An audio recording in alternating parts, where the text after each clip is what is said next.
Nous allons maintenant réaliser un tableau qui synthétise la contribution des individus au plan et aux axes factoriels.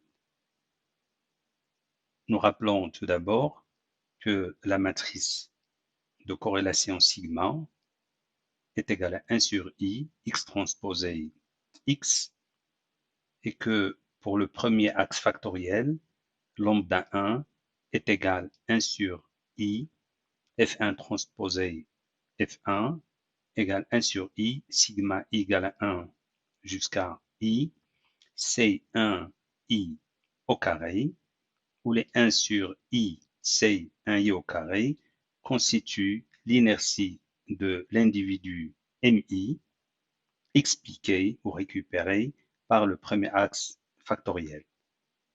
On en déduit que 1 égale à sigma i égale à 1 jusqu'à i, C1i au carré sur i fois lambda 1. Bien sûr, dans notre exercice, i est égal à 6 parce que nous avons 6 individus, donc 6 lignes dans la matrice de données. Il est ainsi naturel de définir la contribution de l'individu mi au premier axe principal par le rapport C1i au carré sur i lambda 1. Nous avons donc sigma i égale à 1 jusqu'à i contrib mi f1 égale à 1, c'est-à-dire que la somme des contributions des différents points au premier axe principal est égale à 1.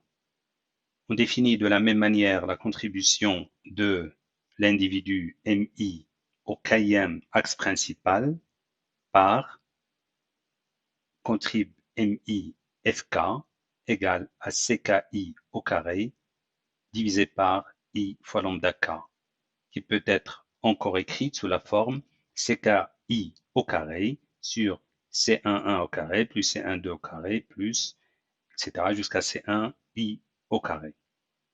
Contrib mi fk est ainsi la part de l'individu mi dont l'inertie expliquée par l'axe principal fk.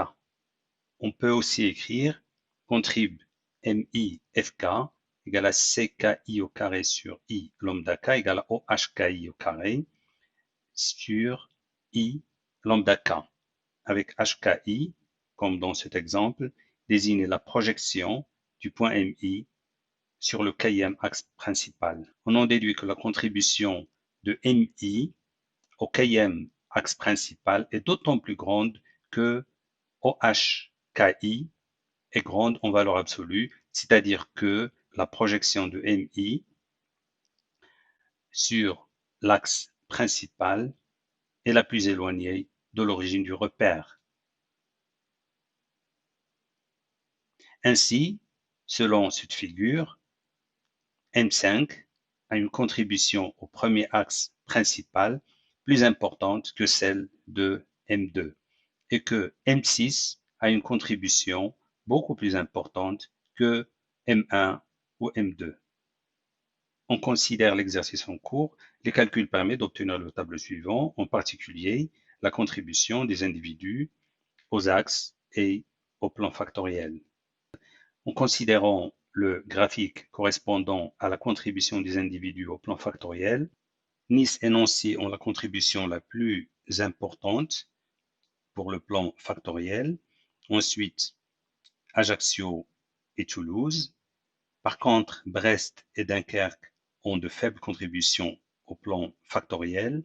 Lorsqu'on revient aux données, notamment lorsqu'on considère les composantes principales, on voit que pour Nice et Nancy, nous avons les composantes par rapport au premier axe principal et au deuxième axe principal globalement sont importantes. Par contre, pour la troisième composante principale, ces composantes sont donc faibles. Par contre, quand on considère les villes Brest et Dunkerque, on trouve que globalement les contributions au plan factoriel ou bien aux axes qui définissent le plan factoriel sont globalement moins importantes. Par contre, leur contribution au troisième axe factoriel est importante. La même analyse peut être faite pour la contribution des individus aux axes factoriels. Donc, à noter que le graphique correspondant au premier axe factoriel sera plus corrélé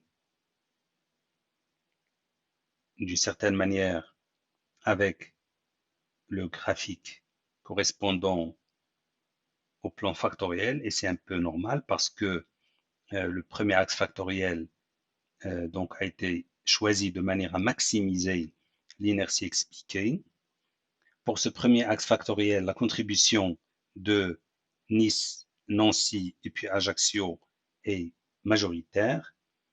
Pour le deuxième axe factoriel, la contribution de Toulouse et puis Brest sont les plus importantes. En revenant au plan factoriel, on voit que la contribution de Nice et Nancy est importante, ce qui nous a permis d'interpréter le premier axe factoriel, F1, et que la contribution de Toulouse et de Brest sont importantes pour le deuxième axe factoriel, ce qui nous a permis d'utiliser ces deux villes pour interpréter le deuxième axe factoriel, F2. Donc, les points qui contribuent le plus à un axe factoriel sont utilisés pour interpréter cet axe.